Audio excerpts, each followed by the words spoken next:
Ghost stories. Weird stories. And murders, too. The Hermit knows of them all. Turn out your lights. Turn them out. Have you heard the story of the Professor's Elixir? Then listen while the Hermit tells you the story.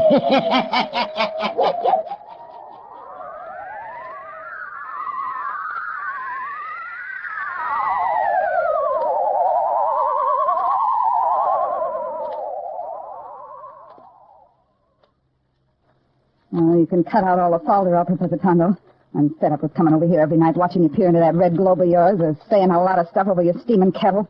Mrs. Harold, please. You are interrupting a very important part of my experiment. Stuff and nonsense. I want results. You'll have them, I assure you. Patience, my dear lady. Patience. Oh, what do you mean, patience?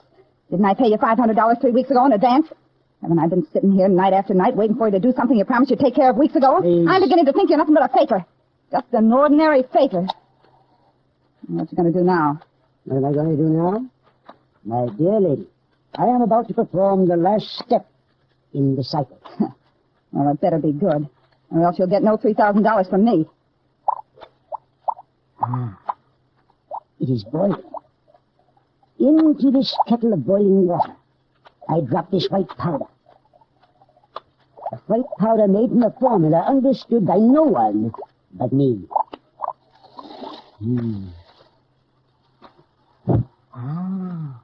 It explodes in the boiling water. Now, see? It sends forth a strange, sweet odor. We are surrounded by blue flames. Some of them reaching out as if to touch us, to lick our hands, our faces. Say, what is all this? What is it? Mrs. Harold, is the last step, as I told you. This is the kettle that contains the elixir of death. Oh, yeah? The elixir of death. Yes. And though the blue flames reach out as if to touch you, they are in reality burning for Justin Harold, your husband, whose life at this instant is counted in minutes. His life on this earth is almost over. Oh, you better be right, Tondo. You better be, I say. I've had enough of this stuff. My nerves are so edgy I could scream. I want it over and done with. I told you, my dear woman, that such miracles as mine cannot be performed in an hour, a day, or a week. You wished your husband to be banished from this earth. I am about to accomplish it. Now I stir the elixir to hasten the procedure. Now, come closer, Mrs. Harold. If you look into the blue flame, perhaps you will be able to see what I see. Oh, nothing doing. You don't get me any closer to that boiling stuff. As I look closer, I can see Justin Harold. Yes, I see him. He's seated at a table. He is surrounded by books. He's in a library. And on the table at which he's seated, there are cards and a small board. Yeah, I know. Someone is seated across the table from him. Sure, it's Gail Baxter, his friend. When I left the house, they were playing cribbage. That's it, playing cribbage. That's it. There is a pained expression on your husband's face. He doesn't seem to feel well. Well, go on. I must stir the kettle again. Now I can see clearly each step. Very true. Your husband is not himself. Just now, he is putting his hand to his heart. He is trying to hide his distress from his friend. He doesn't wish him to know that he is suffering. He puts his hand to his white hair. Straightens up in his chair.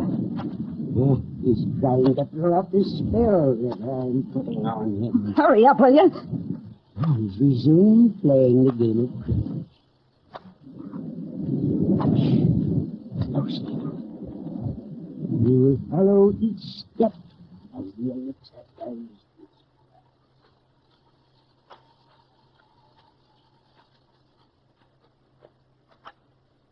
Well, what have you got, J.H.? Let's see. 15-2. Double run of 8 is 10. 15-2, 15-4, 15-6. And 6-8s are 12. Well, now, let me see. 15-2, 4, 6, 8, and a double run of 8 to 16. Oh. J.H., what's wrong? What do you mean? You can't hide anything from me. I know you from way back. When you're not feeling well, you're not able to disguise it. I'm all right, Gale. No such thing. Want to go on playing? Of course. J.H., where did Linda go tonight? I never know where Linda goes. Not anymore. Well, I'm going to ask you a very personal question. Now, you don't have to answer it if you don't want to, but after all, we've been friends for a good many years. Ask anything you wish. Are you still in love with Linda? Are you? Well, it's not easy for me to answer that question, even to an old friend.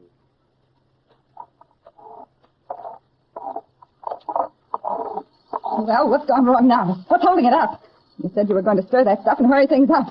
If you don't get it over with soon, I'll walk out of here. You'll never get the $3,000. Your husband's friend is delaying my work. What do you mean? He seems to be holding him to it. How can he if you're as wonderful as you say you are? That will do, Mrs. Harold. I am Professor Kondo, holder of the formula of the elixir of death. I do not take insults from anyone like you. Well, make that elixir of yours work. Never fear. It shall. As long as the blue flames rise, the end is near for the one under my spell. It will work. Only now, your husband's playing partner interferes. If I'd been smart, I'd have had to put Gail Baxter out of the way, too. Maybe old fossil. It seems that he is asking your husband questions. What questions? I do not know. Well, if you can see them, why can't you hear them? I cannot explain. I do not hear conversation. There. He's taking a change now. Justin Harold reaches out to put the little peg in the little board. But he cannot reach it. He draws his hand back. Yes, the attack is coming on. It's coming on. The blue flames are surrounding him. I see. J.H., what is it? Justin! Oh. I'm going to call a doctor. Your face is as blue as a lake. Wait. It's too late. I know it. Get over on the couch, Justin. Here, now, let me help you. That's it. Now, easy, boy. There we are. All right. Get your legs up. There. Now, where do you have pain? I can't say. Your hands are hot like burning coals. What can I get for you? Nothing. I know there is nothing. Gail. Yes, J.H. You asked me a little while ago if I still love Linda. In a way, I do. She is beautiful. She is young. I married her. I thought I could lift her up. Oh, it's like heavy fumes are choking me. Now, don't try to talk. I must. Gail, recently, I have been afraid of Linda. Afraid of her? Yes, very afraid. A strange light in her eyes. Strange actions. The way she has stared at me. Oh, her long absences. Gail, if anything happens to me... Well, nothing's going to happen to you. Listen, I have never changed my will. I still love Linda, in a way. But if anything happens to me, I want you to see that there is an investigation. What sort of investigation, J.H.? Oh. Have my body analyzed. Find out if I have been...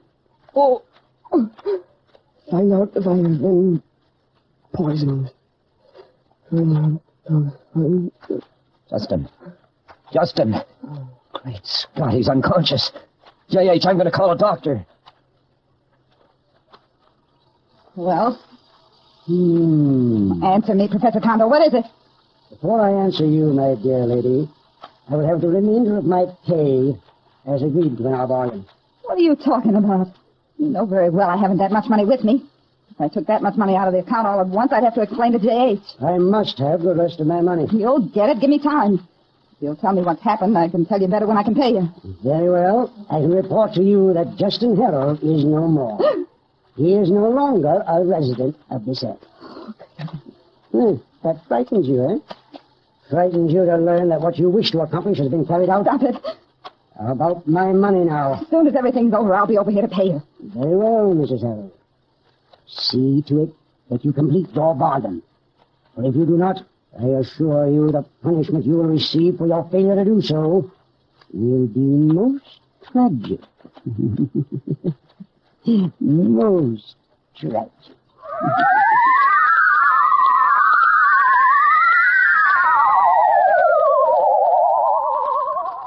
You're my lawyer. What you standing around your two wobbly legs staring at me for? Get me out of here. Pronto, you hear me? Get me out of here before I smash this who's got a smithereens. They can't hold me.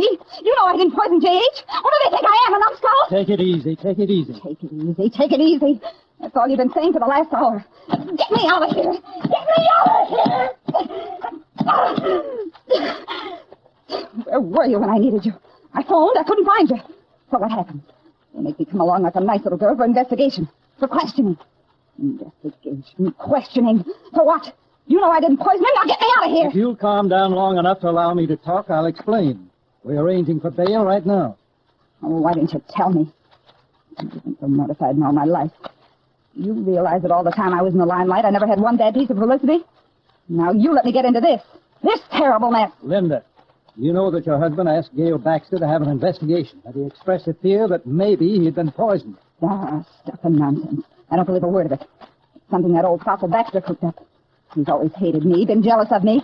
And believe me, I'm going to tell the reporters that. You aren't going to say anything I tell you not to say. Oh, is that so, Mr. Davis?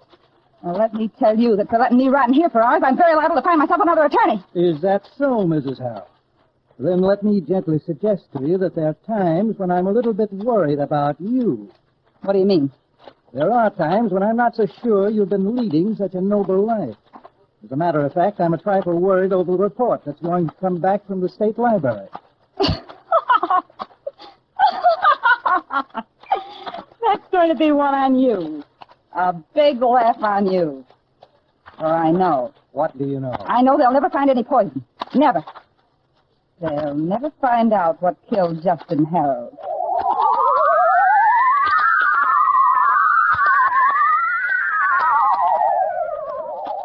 Good evening, ladies and gentlemen. This is Rush Wilder, your late evening commentator. Well, first, the investigation into the mysterious death of the fabulously wealthy Justin Harold of this city has been closed. And his beautiful blonde wife, Linda Harold, former nightclub entertainer, has been absolved from having anything to do with his death. No poison was found in the dead body of Justin Harold. As a matter of fact, his sudden death still remains a dark mystery. For though it's been explained that it no doubt was from natural causes, there is still the baffling question of why his face and hands were such a startlingly blue color at the time of his death. Gail Baxter, close friend and crony of the late Mr. Harold, who was with him on the night of his death, has also been released from all questioning. So tonight, the beautiful blonde Linda is a wealthy widow and a free woman. And now for more local news and interest. It seems that... So you are a free woman, Mrs. Harold. Free to come and pay me what you owe me. The balance of $3,000. And perhaps even more later on. If you do not search me out tonight, if you do not knock on my door, well then, there are the tragic consequences. Oh, yes. The tragic consequences.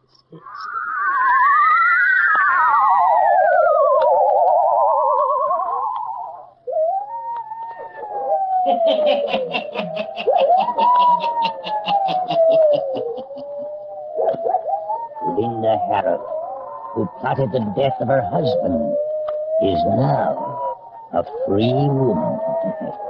Yes. Will she pay her debt to Professor Condor? Will she search him out and settle her bargain? Or will tragic consequences fall her lot?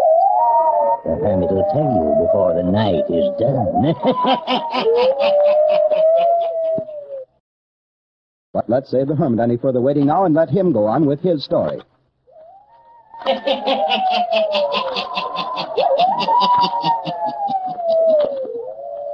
is 2 nights later, and as we resume our story, we hear the buzzer ring. Someone stands outside the door of the spacious penthouse occupied by Linda Harrell. Someone dressed in a dark coat. Someone whose face is half hidden by the dark hat he wears. He waits a few seconds. He presses the buzzer again. Listen.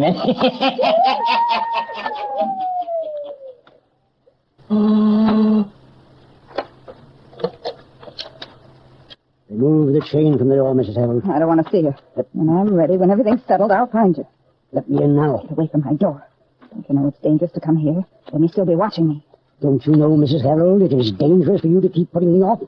Have you forgotten my elixir? Get away. It will work on others as well as your husband. No one who comes under my power. Oh, I don't believe all that stuff. You're just a fake. My husband died from natural causes. So you don't believe, huh? I will go home to my laboratory and prove it to you. Good night, Mrs. Harold. Now, wait. Come on in.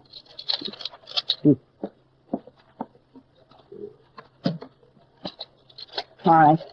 Take a chair. I presume you haven't invited me in because you are going to pay me the remainder of the money coming to me. Now, listen. Can't you understand English? I told you I'd pay you as soon as I had it, and that's that. Don't tell me, Mrs. Harold, that you haven't a paltry $2,500 with which to pay off your just debts. I haven't got anything until the estate is settled. Can't you savvy? Is it possible that such a wealthy woman as you has no access to borrowing? Where am I going to borrow at this time of night? Mm. Leave me alone, can't you? I'll take care of you when I get ready. I don't like being put off. When I'm dealing with those in the hire of the devil, I like to watch them very closely. Say, what do you mean? How dare you say a thing like that to me? It's you who belong to the devil. It's you who talked me into getting Justin ill so that he'd die. Dear lady. My hands are clean, I tell you. No spot of blood. No damned spot. Huh? I don't know what you mean. If the world... If the world knew you'd be the one who'd be in the spot. Yes. And when I explained about you, your part... Oh, he'd believe a faker. Hey, what goes on? I don't follow you. Don't you smell it? Same odor that was in your place when you poured the powder into the kettle. Yes, it's strange. I believe you're right. Oh, you brought it in here with your clothes. Now get out of here. Didn't you hear? The paper spoke about the strange odor that was in the room of the house when J.H. died. If they should come here and smell it again, they'd start investigating. It's quite possible. No, quite impossible. And yet, I'm not mistaken. See, the room is bathed in a blue light. Look, over in the corner, the blue flames. Blue flames creeping along the wall. Do you see them? Yes, I see Do it. something about them. Set them off. Nothing like this has ever happened before. They're creeping all around the walls. They're coming closer. Stop them. Look closer. Look into the heart of the blue flames, Linda. You look, Professor Tondo. You can see me as clearly as when you watched me in your laboratory. Oh. As you watched when I died. Look. The blue flames are on my hands. I'm coming closer. Nearer to those who plotted my death. Justin, it's his voice. I'm coming nearer. Stop him. Get him away from here. Don't use your powers. You can stop the flames. Professor Tondo has no power over those out of his power. I am one out of his power, who has returned to have my revenge. There is no escape from the blue flames. The blue flames that surround me and will not die. Enter now into the realm of the blue flame from the elixir of death.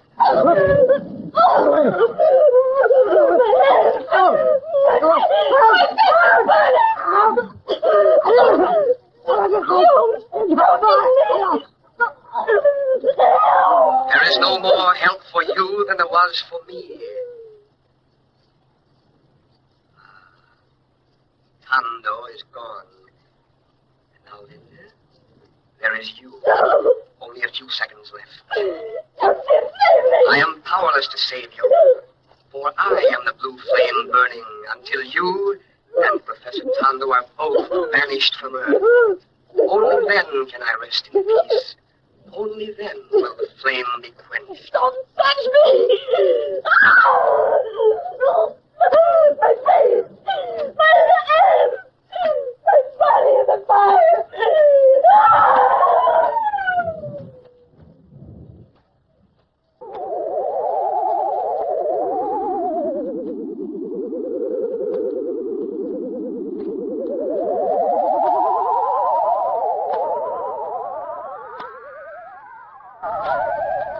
Good evening, ladies and gentlemen. This is Russ Wilder, your late evening commentator.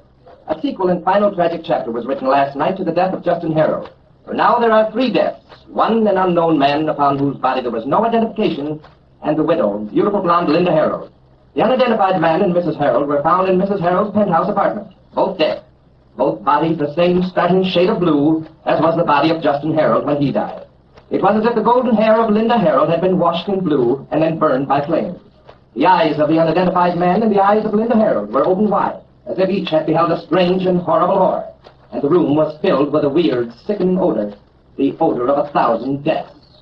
And so the mystery grows and remains unsolved.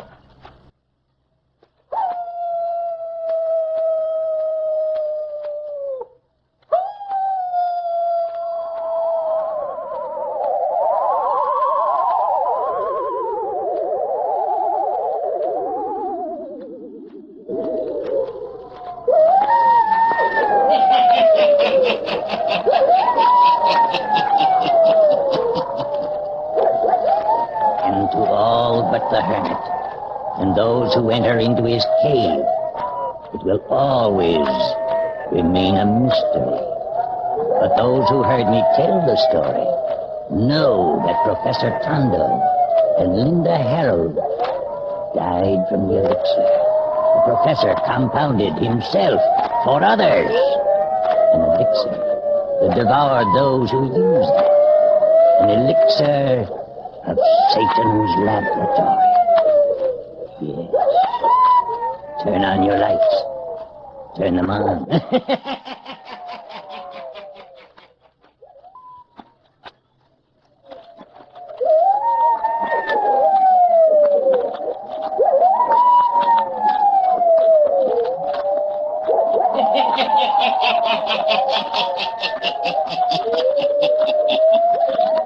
And the Hermit has more stories for you. Listen in again next week for my hounds howling. I'll tell you the story of Mysterious Return. I'll be back. Pleasant dreams.